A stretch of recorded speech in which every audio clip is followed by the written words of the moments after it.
नमस्कार, स्वागत है आपका इस बुलेटिन में। मैं हूं आपके साथ कैफ खान। शुरुआत करेंगे खबरों की। आज सुबह केंद्रीय सूचना और प्रसारण मंत्रालय का ट्विटर अकाउंट हैक हो गया। इस दौरान हैकर्स ने बिटकॉइन का एक लिंक शेयर किया जिस पर टेस्ला के सीईओ एलन मस्क की फोटो लगी थी। हैकर्स ने लिंक के साथ कैप्शन में लिखा था समथिंग अमेजिंग।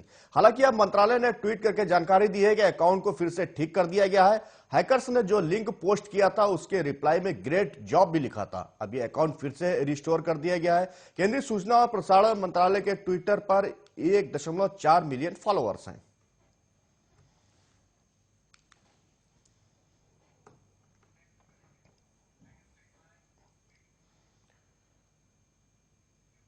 देश में कोरोना बेकाबू रफ्तार के साथ बढ़ रहा है। पिछले 24 घंटे के दौरान कोरोना वायरस के 1,94,720 नए मामले सामने आए, जबकि 442 लोगों की इसमें मौत हो गई। हालांकि इस दौरान 60,406 कोरोना मरीज ठीक भी हुए।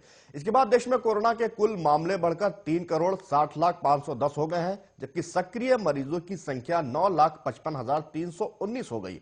जबकि ओमिक्रॉन के मामले बढ़कर 4,868 हो गए हैं। वहीं कोरोना महामारी से देश में अब तक कुल 4,84,655 लोगों ने अपनी जान गंवाई।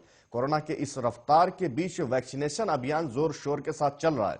आपको बता दें कि अब तक 153 करोड़ से ज्यादा वैक्सीनेशन किए जा चुके हैं। देश में मंगलवार को कोविड रोधी टीके की 76,68,282 खुराक लगाई गई, जिसके साथ ही देश में अब तक टीके की 153.7 करोड़ से अधिक खुराक दी जा चुकी है। स्वास्थ्य मंत्रालय ने जानकारी दी। देश में कोरोना वायरस संक्रमण के मामलों में तेज वृद्धि के बीच सोमवार से कोविड-19 रोधी टीके की एहतियाती खुराक देने की शुरुआत के दूसरे दिन अन्य बीमारियों से पीड़ित 60 वर्षों से अधिक आयु के व्यक्ति और स्वास्थ्य कर्मियों के साथ ही अग्रिम मोर्चे की 18,52,611 लोगों को यह खुराक दी गई। मंत्रालय के मुताबिक अब तक 15 से 18 आयु वर्ग के लाभार्थियों को 2,81,780 खुराक दी जा चुकी है।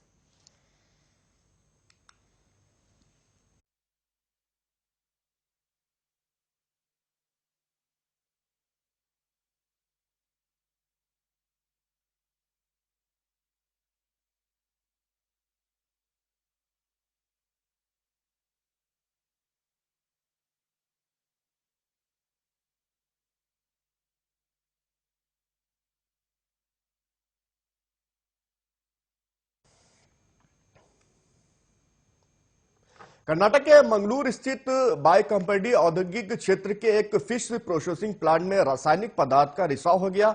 इसकी चपेट में कम से कम 20 कर्मचारी आ गए, जिससे उनकी हालत काफी खराब हो गई। वहीं पुलिस ने बताया कि सभी कर्मचारियों को अस्पताल में भर्ती कराया गया है। यह घटना एवरेस्ट सी फूड्स में हुई।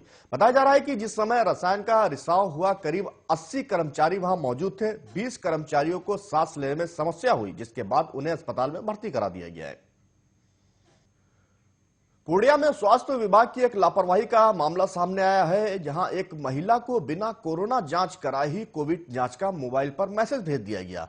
पूर्णिया के सिपाही टोला शास्त्री नगर के रहने वाली मीनू सिन्हा ने बताया कि उन्होंने रविवार को शहर के टाउन हॉल स्थित वैक्सीनेशन सेंटर पर कोविशील्ड की वैक्सीन ली थी। उन्होंने कोविड जांच नहीं करवाई थी। वैक्सीन लेने के बाद रविवार को ही मोबाइल पर मैसेज आ गया था, लेकिन इसी बीच सोमवार की सुबह अचानक मोबाइल पर एक मैसेज आया। मीनू सिन्हा ने बताया कि सोमवार को मिले मैसेज में उनका एंटीजन रिपोर्ट नेगेटिव आने की बात कही गई। उन्होंने बताया कि जबकि उन्होंने कोविड जांच नहीं कराई, तो जांच रिपोर्ट कैसे आ गई। ये मैसेज देखकर पूरे परिवार के लोग अचंभित हैं। इस संबंध में civil surgeon doctor SK Verma ने बताया कि बिना जांच कराए कैसे कोविड रिपोर्ट आ गई, इसकी जांच करवाएंगे। मैसेज में लिखा है, श्रीमती मीनू सिन्हा, दिनांक 9 जनवरी 2022 को आपका कोरोना वायरस की जांच के लिए सैंपल लिया गया था। एंटीजन जांच में वो निगेटिव पाया गया है। मास्क पहने और सामाजिक दूरी बनाए रखें। किसी भी चिकित्सीय सहायता के लिए 104 पर कॉल करें। मैसेज के साथ एक ओटीपी नंबर भी आया था।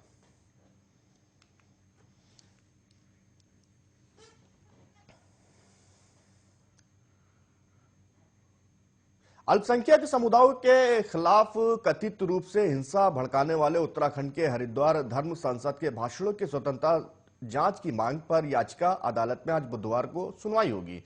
भारत के मुख्य न्यायाधीश एनवी रमन्ना की अध्यक्षता वाली पीठ मामले की आज सुनवाई करेगी। इससे पहले मामले को वरिष्ठ वकील और कांग्रेस नेता कपिल सिब्बल ने सुप्रीम कोर्ट में रखा था। उन्होंने अदालत से कहा था कि सत्यमेव जयते की जगह अब शस्त्रमेव जयते की बातें हो रही हैं। एफआईआर दर्ज हुई है, लेकिन कोई गिरफ्तारी अभी तक फिलहाल नहीं हुई है। वहीं चीफ जस्टिस एनवी रमन्ना ने मामले पर सुनवाई का आश्वासन दिया। उत्तराखंड के हरिद्वार में हुई धर्म संसद में भड़काऊ भाषण का एक वीडियो सामने आने के बाद से बवाल मच गया। दरअसल इस धर्म संसद में एक वक्ता ने विवादित भाषण देते हुए कहा था कि धर्म की रक्षा के लिए हिंदुओं को हथियार उठाने की जरूरत है।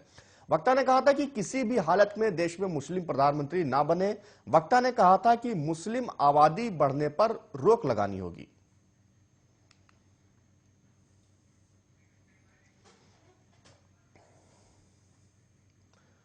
कड़ाके की सर्दी के बीच उत्तर भारत के कई हिस्सों में आने वाले समय में बारिश हो सकती है। वहीं मौसम विभाग आईएमडी ने बुधवार सुबह बारिश की चेतावनी जारी की। ठंड और बारिश के चलते इन इलाकों में मुश्किलें खड़ी हो सकती हैं। मालूम हो कि पिछले कुछ दिनों से देश के विभिन्न क्षेत्रों में लगातार बारिश हो रही है, जिसकी वजह से तापमान में गिरावट दर्ज की गई है। मौसम विभाग आईएमडी ने आज सुबह ट्वीट करके ये जानकारी दी। अगले 2 घंटे के दौरान कुरुक्षेत्र, हरियाणा, सहारनपुर, देवबंद, मुजफ्फरनगर, यूपी के आसपास क्षेत्रों में हल्की से मध्यम तीव्रता की बारिश होगी।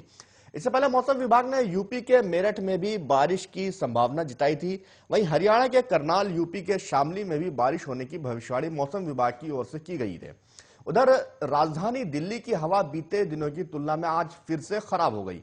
जानकारी के अनुसार दिल्ली के वायु गुणवत्ता संतोषजनक श्रेणी से माध्यम तक पहुंच गई। आज राजधानी का एयर क्वालिटी इंडेक्स 193 दर्ज किया गया। राजधानी में दिवाली के पहले से ही हवा प्रदूषित होने लगी थी। वहीं कई बार एक्यूआई गंभीर कैटेगरी तक पहुंच गया, लेकिन कई दिनों तक हुई बारिश की वजह से बीते दिनों दिल्ली की हवा साफ हो गई थी। आम आदमी पार्टी के राष्ट्रीय संयोजक और दिल्ली के मुख्यमंत्री अरविंद केजरीवाल ने चंडीगढ़ में पंजाब की कांग्रेस सरकार पर हमला बोला। उन्होंने कहा कि कानून व्यवस्था की स्थिति बहुत खराब होती जा रही है, चन्नी सरकार इसे संभाल नहीं पा रही है। इस दौरान उन्होंने कहा कि पंजाब में मुख्यमंत्री के चेहरे का ऐलान अगले हफ्ते होगा। केजरीवाल ने आगे कहा कि इतने सालों से बादल परिवार और कांग्रेस दोनों मिलकर पंजाब को लूट रहे हैं। ये सिलसिला अब बंद होना चाहिए। पंजाब में कांग्रेस सरकार के दौरान बेअदबी के कांड, बम ब्लास्ट, प्रधानमंत्री की सुरक्षा में चूक हो रही है। केजरीवाल ने कहा कि यदि आप सत्ता में आते हैं तो हम पंजाब के लोगों को कानून व्यवस्था की स्थिति में सुधार करने और बेअदबी की पिछली सभी घटनाओं में न्याय सुनिश्चित करने के आश्वासन देते हैं।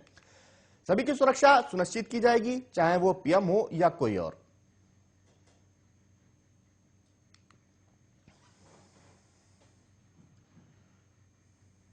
उत्तर प्रदेश में विधानसभा चुनाव के लिए उम्मीदवारों के चयन को लेकर दिल्ली में बीजेपी कोर कमेटी की बैठक 10 घंटे तक चली। इस बैठक के दौरान केंद्रीय गृह मंत्री अमित शाह ने यूपी के 6 क्षेत्रों में बीजेपी की क्षेत्रवार समीक्षा की। क्षेत्रवार हुई इस चर्चा में क्षेत्रीय प्रभारियों से बीजेपी के काम पर प्रतिक्रिया और पार्टी के राजनीतिक समीकरण को लेकर चर्चा की गई।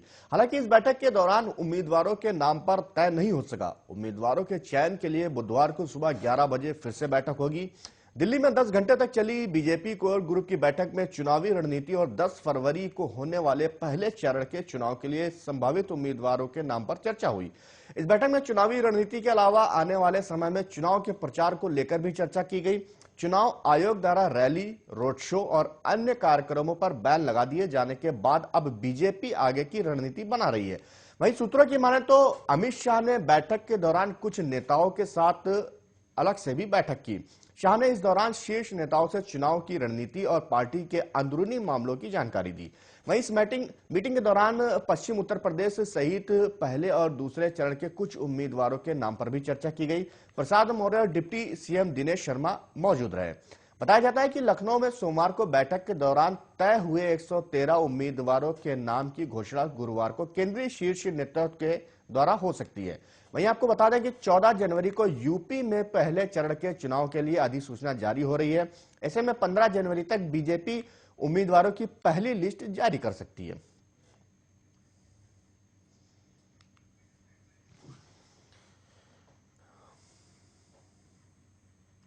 दिल्ली में कोरोना के बढ़ते संकट को ध्यान में रखते हुए सख्ती बढ़ाई गई है। अब दिल्ली के सभी प्राइवेट दफ्तर पूरी तरह बंद करने का आदेश आया है। सभी कर्मचारी वर्क फ्रॉम होम करेंगे। दिल्ली डिजास्टर मैनेजमेंट अथॉरिटी ने ये आदेश दिया है कि अभी प्राइवेट दफ्तर 50% क्षमता पर ही चल सकते हैं और 50% स्टाफ ऑफिस जाता रहेगा। डीडीएमए ने और सख्त पाबंदियां भी लागू की हैं। आदेश के तहत दिल्ली में सभी रेस्टोरेंट और बार भी बंद कर दिए गए। अब रेस्टोरेंट से फूड आइटम की होम डिलीवरी और टेकअवे सुविधा रहेगी। वहीं आपको बता दें कि अब तक रेस्टोरेंट और बार भी 50% क्षमता के साथ खुले हुए थे। दफ्तरों की बात करें तो सिर्फ प्राइवेट दफ्तरों को इस नियमों से छूट मिलेगी। वहीं दिल्ली में कोविड संक्रमण की रोकथाम के लिए पहले ही काफी सख्ती की गई है। इसमें नाइट कर्फ्यू के बाद वीकेंड कर्फ्यू भी लगाया गया, लेकिन इसका ठोस परिणाम देखने को फिलहाल नहीं मिल रहा है।